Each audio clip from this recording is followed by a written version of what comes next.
안녕하세요. 제일교회 주일 강단에서 선포된 이름에 관한 말씀을 다시 한번 깊이 들여다보는 시간입니다. 네, 안녕하세요. 저는 그 말씀 시작이 참 인상 깊었거든요. 장례식장 이야기요. 한 사람의 인생이 다 끝나고 나면 결국 남는 건 사진 한 장이랑 그 명패에 새겨진 이름 석자뿐이라는 거. 그렇죠.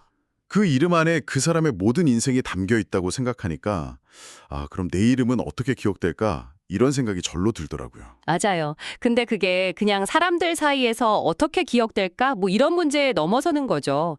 이 말씀이 담지는 진짜 질문은 나는 하나님 앞에서 과연 어떤 이름으로 불리고 있는가 하는 거니까요.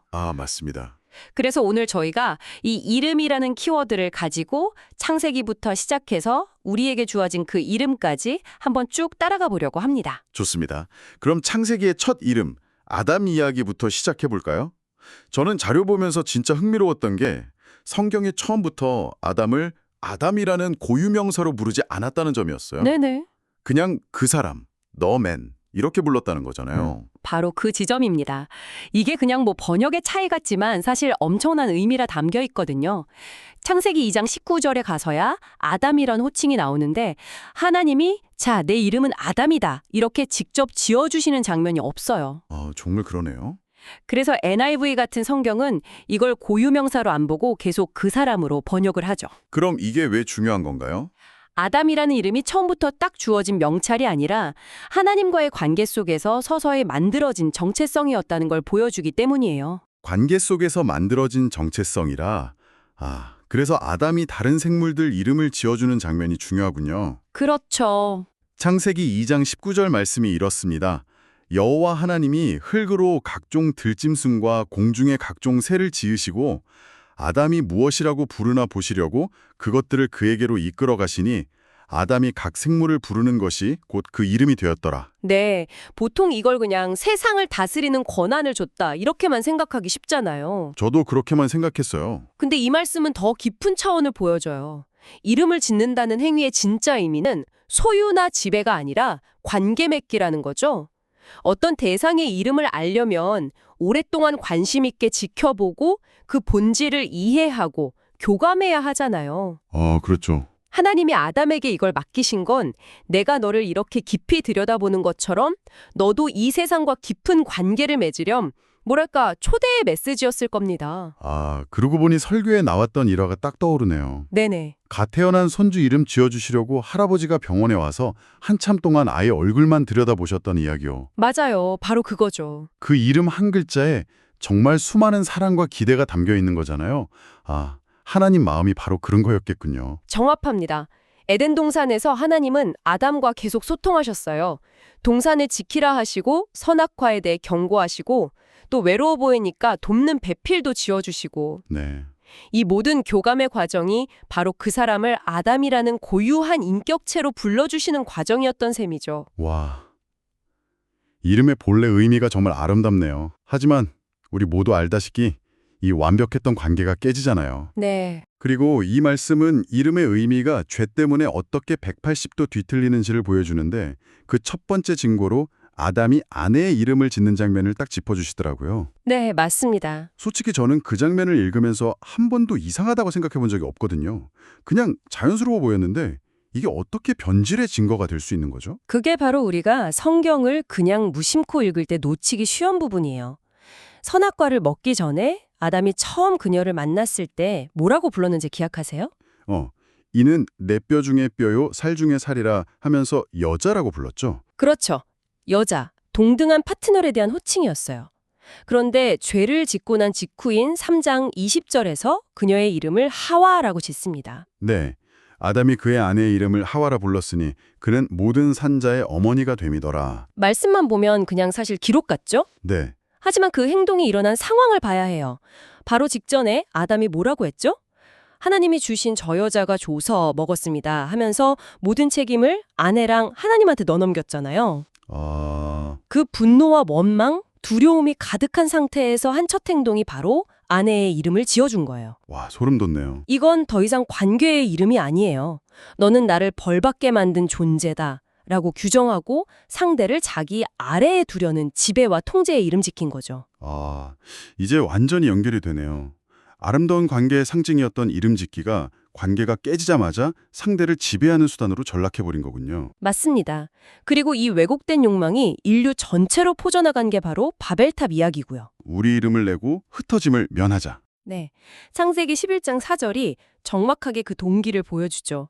하나님과의 관계를 위한 이름이 아니라 하나님 없이 우리 스스로의 이름을 높이려는 교만의 끝을 보여주는 겁니다. 정말 관계를 위한 이름이 경쟁의 도구가 되어버렸네요. 자, 이렇게 인간 스스로 자기 이름을 높이려고 할 때 하나님은 이걸 어떻게 되돌리시는 건가요? 하나님은 세상의 방식에 정면으로 반기를 드십니다. 자신의 이름을 내려고 탑을 쌓는 세상 속에서 아브라함이라는 한 사람을 불러내세요. 그리고 세상이 준 이름을 떼어버리고 새로운 이름을 주시죠. 창세기 17장 5절입니다. 이제 후로는 내 이름을 아브라함이라 하지 아니하고 아브라함이라 하리니 이는 내가 너를 여러 민족의 아버지가 되게 함이니라. 네, 존귀한 아버지라는 뜻의 아브라함에서 여러 민족의 아버지, 아브라함으로요. 이건 단순히 이름이 업그레이드된 것 이상의 의미가 있겠네요. 그럼요. 중요한 건 이 이름이 아브라함의 자격이나 노력으로 얻은 게 아니라는 거예요. 전적인 하나님의 선언이자 약속이죠. 아, 네가 너의 이름을 내려놓으면 내가 너의 이름을 존귀하게 만들어주겠다. 이런 하나님의 초대인 셈이죠. 다시 하나님과 인격적으로 대화하는 관계로의 회복이 시작된 겁니다. 그 회복의 여정이 야곱의 이야기에서는 정말 더 극적으로 나타나는 것 같아요. 그렇죠. 이름 뜻 그대로 평생 남의 발꿈치를 잡고 속이고 이기려고 발버둥치면 살았던 사람이잖아요. 네, 자기 힘으로 자기 이름을 세우려 했던 대표적인 인물이죠. 그랬던 야곱이 야복강 나루토에서 인생의 위기를 맞고 거기서 정체불명의 존재와 밤새 씨름을 하죠. 네, 자기 힘의 한계와 절망의 끝에서 비로소 하나님을 붙잡습니다. 그리고 그 씨름 끝에 엉덩이뼈가 부러지는 순간 새로운 이름을 받게 되죠. 맞습니다. 창세기 32장 28절입니다. 그가 이르되 내 이름을 다시는 야곱이라 부를 것이 아니요 이스라엘이라 부를 것이니 이는 내가 하나님과 및 사람들과 겨루어 이겼음이니라. 하나님과 겨루어 이겼다는 뜻의 이스라엘. 아, 이것은 세상의 이름 야곱이 죽고 하나님과의 관계 속에서 새로운 정체성을 받는 상징적인 순간이네요. 네, 그렇습니다. 들어보니까 아브라함과 야곱의 이야기는 결국 세례의 의미와도 깊이 연결되는 것 같아요. 정확합니다. 옛 이름으로 살던 내가 죽고 새로운 이름으로 다시 태어나는 것. 그리고 이 이름 여정의 최종 목적지가 바로 우리에게 주어진 그리스도인이라는 이름이라고 말씀이 설명하더라고요. 맞아요.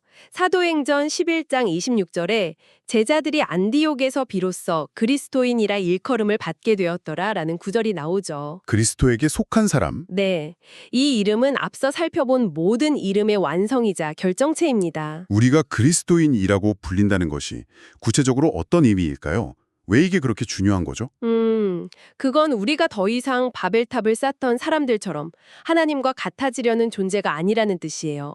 이제는 하나님의 다스림을 받는 백성이고 또 에덴의 아담처럼 하나님과 인격적으로 대화하는 존재가 되었다는 의미입니다. 아, 피조물이 창조주와 대화하는 관계, 원래는 불가능한 거잖아요. 그렇죠. 그런데 하나님께서 십자가라는 정말 엄청난 대가를 치르시고 우리에게 그 대화의 권리를 회복시켜 주신 겁니다. 그리스도인이라는 이름에는 바로 그 엄청난 특권이 담겨 있는 거죠. 아까 설교 중에 나왔던 사춘기 아들 방문에 붙어있던 간섭노, 잔소리노 그 문구 이야기가 다시 생각나네요. 네. 우리가 기도하지 않고 하나님과의 대화를 멈출 때 우리 마음의 문을 보시는 하나님의 마음이 꼭 그 부모님 마음 같을 거라는 생각이 들었어요. 그럼에도 불구하고 하나님은 계속 문을 두드리시는 거죠. 대화하자고. 네, 결국 이 모든 이야기의 결론은 이름값을 하며 사는 것이 무엇인지 생각하게 합니다. 제1교회의 남성교회가 선교회라는 이름에 맞게 선교 사역을 시작하려는 것처럼요. 바로 그거죠. 이름이 우리의 정체성을 규정하고 그 정체성이 우리의 행동을 이끌어내는 거니까요. 우리 각자에게는 그리스도인이라는 이름이 주어졌습니다. 정말 너무 흔하게 사용해서 그 가치와 미개를 잊고 살 때가 많은 이름이죠.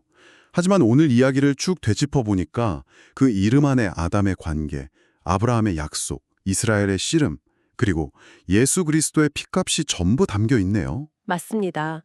하나님은 이 귀한 이름을 가진 우리와 얼굴을 마주하고 대화하기를 지금도 기다리고 계시고요. 네. 그래서 오늘 말씀을 듣는 우리 말씀 공동체 모두에게 마지막으로 하나의 질문을 던지며 마무리하고 싶습니다.